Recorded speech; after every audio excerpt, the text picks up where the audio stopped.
मला वाटतं आता आपण पाहताय साधारणपणे 3 दिवस आज होत आलेले आहेत.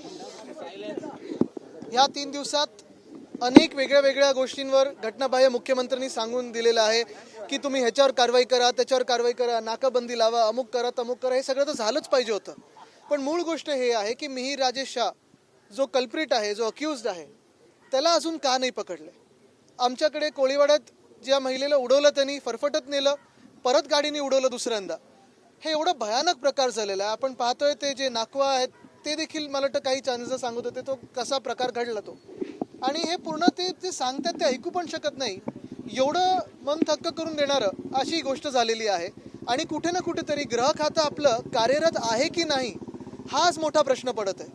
दुसरी बाजू हीच आहे की जर उलटं झालं असतं तर किती वेळात त्यांनी पकडलं असतं. आज मिहीर शाहला हे खोके सरकार का नाही पकडत आहे हा एक महत्त्वाचा विषय झालेला. आणि किती दिवसात पकडणार, किती वेळ लागणार आहे. म्हणजे एवढी मोठी घटना झाल्यानंतर सगळी तुमच्याकडे यंत्रणा आहे, इंटेलिजन्स एजन्सी आहे, CCTV आहे, तरी तुम्ही पकडू नाही शकत. काय निबंध लिहायला थांबलेले आहात का तुम्ही. हा एक मुख्य विषय झालाच आहे. 72 घंटे हो गए, अभी भी कथित स्कॉटलैंड यार्ड आरोपियों तक पहुंच नहीं पाई. क्या दबाव है या फिर जानबूझ के? गृह मंत्री ने ये जवाब देना जरूरी है, इलीगल CM ने ये देना जरूरी है. आज हम देख रहे हैं कहीं कहीं अलग अलग आदेश निकल रहे कि नाकाबंदी लगाओ, ये करो, वो करो. ये सब आईवॉश है. ये तो होना ही चाहिए क्योंकि ये कानून का काम ही होता है.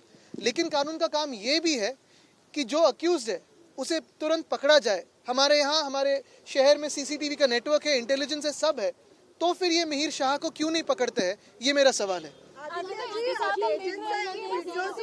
अंबानी यांच्या एका कार्यक्रमामध्ये नाचतानाचा व्हिडिओ आहे. त्या व्हिडिओवरनं सत्ताधारी जे नेते आहेत टीका करताना पाहायला मिळतात. काय टीका करतात. आशिष शेलारांनी देखील ट्विट केलेलं आहे त्यामध्ये. बघा, त्यांना मी पहिलं पण सांगितलं सायकोलॉजिकल मदतची गरज आहे म्हणून त्यांच्याबद्दल मी जास्ती बोलत नाही. खूप परिणाम होतो त्यांच्यावर, कारण भाजपमध्येच लक्ष नाही देतात त्यांच्याकडे, तर मी काय बोलू शकतो. पण दुसरी गोष्ट म्हणजे जे आपण सांगितलं ते आमचा परिवारच आहे. आता आमची तिसरी पिढी आहे जी मैत्री असेल किंवा आमचा परिवार आहे आणि काही चुकीचं नाही. लग्नात आहे. मुंबईमध्ये मुसळधार पाऊस झाला होता काल. ठिकठिकाणी पाणी देखील साचलं. नाले सफाईचा दावा करण्यात आला होता महानगरपालिकेकडून, मात्र ते दावे आता फेल ठरलेले. नक्कीच फेल ठरलेले आहेत. आपण पाहिलं असेल अनेक लोकांनी नाटकं केली, मग काही लोकांनी निवडणुकीच्या दुसऱ्या तिसऱ्या दिवशी जाऊन काही पक्षांनी पाहणी केली. घटनाबाह्य मुख्यमंत्र्यांनी तर पहिल्यांदा मी बघितलं ग्रीन कार्पेटवर जाऊन पाहणी केली. हे हास्यास्पद होतं. म्हणजे जगभरात मी ट्विट्स पाहिलेत, कारण जगभरात काय गद्दारीची नोंद घेतली 33 देशांमध्ये, तर त्या 33 देशांमध्ये पण चौकशी आणि चर्चा होती की ग्रीन कार्पेट नाले सफाईच्या पाहणीसाठी आलं कुठून. आणि हे सगळं झाल्यानंतर मला वाटतं एक महत्त्वाची गोष्ट आपण पाहिलं असेल, काल कितीही पाऊस पडला, हा आधी देखील असा पडायचा, आम्ही देखील आपल्या समोर असायचो आणि उत्तरं द्यायचो. पण नुसतं जाऊन डिझास्टर कंट्रोल रूममध्ये फोटो ऑप काढणं, मग कुठेतरी जाऊन असं स्क्रीनवर काहीतरी दिसते असं बोट दाखवणं, हे योग्य नाही आहे. पहिल्या 2-3 गोष्टींची उत्तरं दिली पाहिजेत की नालेसफाई जी असते ती सतत चालू राहिली पाहिजे. ती कालपर्यंत झाली होती का. दुसरी गोष्ट म्हणजे चला नालेसफाई हा एक जरी विषय झाला असेल तरी पावसाळ्यापूर्वीच्या ज्या बैठका असतात त्याच्यात BMC, MMRDA, MHADA, PWD, railway, SRA ह्या सगळ्या संस्थांनी, आज मेट्रो ह्या संस्थेनं घेऊन बसणं गरजेचं असतं. मला वाटतं एखादी बैठक झाली असेल, पण ह्या बैठकी खरं तर मार्च-एप्रिलपासून होणं गरजेचं असतं. त्या झाल्या आहेत का.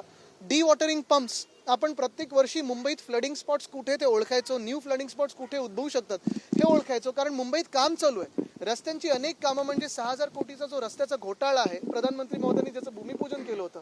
एक सुद्धा रस्ता पूर्ण नाही झालाय, पण सगळीकडे खोदून ठेवलेलं आहे. ह्या रस्त्यांमुळे काही कुठे आज पाणी भरले का हे लोकांना दिसत आहे. आणि तसंच जिथे जिथे मेट्रोची कामं असतील, पुलाची कामं असतील, इन्फ्रास्ट्रक्चरची कामं असतील, हे सगळा राडारोडा जो असतो, डेब्री जो असतो, तो आपल्या नाल्यांमध्ये जाऊन किंवा आपल्या स्टॉर्म वॉटर ड्रेनमधून जाऊन अडकतो. त्याची साफसफाई कोण करणार. आणि हे सगळं होत असताना आत्ता काल मी रमेशजींशी तेच बोलत होतो. आम्ही जे आम्हाला सवय आहे मुंबई महानगरपालिका चालवायची, रात्री आम्ही झोपत नाही जेव्हा असा पाऊस असतो, कारण कुठे ना कुठेतरी काही घडलं तर लगेच आपल्याला तिथे उत्तर द्यायला लागतं, मदतीला जायला लागतं. पण असं कुठेही यंत्रणा कार्यरत दिसली नाही. म्हणजे दोन्ही तुम्ही बघा, जेव्हा उन्हाळा होता तेव्हा मुंबईत पाणी कमी पडत होतं. आमच्याकडे कोळीवाड्यात असेल किंवा G-Southमध्ये अनेक ठिकाणी असेल, मुंबईभरात परळमध्ये असेल, अनेक झोपडपट्ट्यांमध्ये किंवा हायराईज सोसायटीमध्ये पाणी कमी पडत होतं. आणि त्याचं कारण एकच होतं, कारण निवडणूक असल्यामुळे पाण्याची कपात लावली नव्हती. राजकारण करायचं होतं तेव्हा पाणी नव्हतं, ह्याच्यावरनं त्यांनी राजकारण केलं. आज आपण बघतोय पूर आलेला आहे. सीएम आरोप लगा रहे कि कल की जो वाटर लॉगिंग हुई आपके जमाने में काम नहीं हुआ था, पिछले 2 साल से हम काम करें इसलिए इस बार पक्का हम पे बोले ना कि नेहरू जी पे बोले, पूछो उनसे पहले, नहीं तो नेहरू जी पे ये दावा कर देंगे. एक महत्वाचा विषय सर परवा मला वाटतं आपण सगळ्यांनी पाहिलं असेल, घटनाबाह्य मुख्यमंत्री लगेच हात झटकतात आणि दुसऱ्यांवर कारवाई करण्याचे आरोप देतात, म्हणजे आदेश देतात. तसंच आपण पाहिलं असेल, 2 वर्षात आम्ही रस्ते खड्डेमुक्त करू, असं करू तसं करू. 2 वर्ष झाली, एक तरी रस्ता खड्डामुक्त झालाय का? काल परवाकडे आपण ट्विट्स पाहतोय, ठाण्यामधलेच जे फ्लायओव्हरचे ट्विट्स आहेत, भयानक खड्डे झालेत ते विवियाना मॉलच्या बाहेरच्या फ्लायओव्हरवर, त्यांच्या नाकाखालती झालेलं आहे सगळं. आरशात पाहावं आणि बोलावं. सर रेल्वे मंत्री जे आहेत ते परवाच्या दिवशी एक मिनिट. कल्याण विधानसभेतील 14 गावं जी आहेत त्यांचा समावेश आता नवी मुंबई पालिकेत झालेला आहे. राजू पाटील यांनी मागणी केली होती, माझा समावेश करावा, कसं वाटतं? नाही, मला वाटतं अनेक ठिकाणी ही समावेश होत असतो. नागरीकरण शहरीकरण वाढत असतं, पण स्थानिकांचा आवाज काय ते ऐकून घेणं गरजेचं असतं. आणि समावेश झाल्यानंतर जेव्हा तुम्ही टॅक्स शहराचे लावता तेव्हा तशी तुम्ही सुविधा पण देणं गरजेचं असतं. रेल्वे मंत्री जे आहेत घेताना पाहायला मिळत आहेत. 11 जागा आहेत, 12 उमेदवार आहेत, पडणार कोण याची सर्वत्र चर्चा आहे. हॉटेल पॉलिटिक्स रंगणार आहे. ठीक आहे. सर एक शेवटचं 2 येऊया. शेवटच्या काल ज्यावेळी परवाच्या दिवशी रेल्वे डुबलेली होती, काल दिवसभर रेल्वे विस्कळीत होती, त्याचवेळी रेल्वे मंत्री हे मुंबईत होते, पण खूप कमी लोकांना या संदर्भात माहिती होती. भाजपच्या काही ऑनलाईन ज्या टीम आहेत IT सेल त्यांच्याबरोबर त्यांची बैठक झाली, पण आता आपण ते शेवटपर्यंत मुंबईच्या लोकलची बरोबर आहे, कारण ते कवच मध्येच राहिलेले ते जे सांगत होते की 2 कवच कसं ते आपटत नाही वगैरे. पण एक गंभीर गोष्ट आहे, आपण पाहत असाल गेले 2 वर्षात आणि खास करून गेले 1-1.5 वर्षामध्ये रेल्वेचे ऍक्सिडेंट्स देशभरात वाढत चाललेले आहेत. आणि हे वाढल्यानंतर काही काही ठिकाणी फोटो ऑपसाठी सरकार जातं, मंत्री जातात, फोटो काढतात, पण एकंदर रेल्वे ऍक्सिडेंट झाल्यानंतर जबाबदारी कोणी घेत नाही. आणि अशाच रेल्वे मंत्र्यांवर जे फेलियर आहेत पूर्णपणे, त्यांना आता महाराष्ट्राच्या राजकारणाची जबाबदारी, म्हणजे राजकारण म्हणजे भाजपच्या निवडणुकीची जबाबदारी दिली. ठीक आहे, ते फेलियर आहेत, कदाचित राजकारणात पण तसं होईल, पण पर्यावरण मंत्री असतील केंद्रीय किंवा केंद्रीय रेल मंत्री असतील, 2 एवढ्या मोठ्या जबाबदार लोकांवर तुम्ही जगातला सर्वात मोठा पक्ष असून राजकारणासाठी दुसरे कोणी प्रभारी म्हणून मिळत नाहीत का आपल्याला?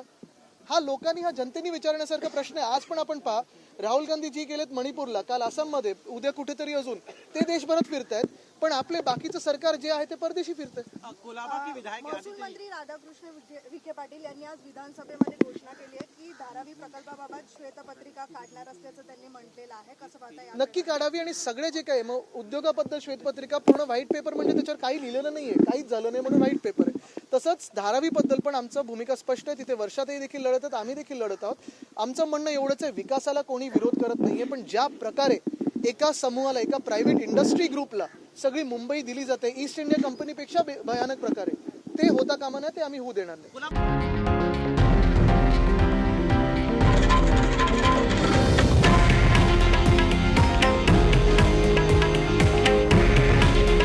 हे आहे देशातील नंबर 1 न्यूज नेटवर्क आणि आपण पाहत आहात TV9 मराठी.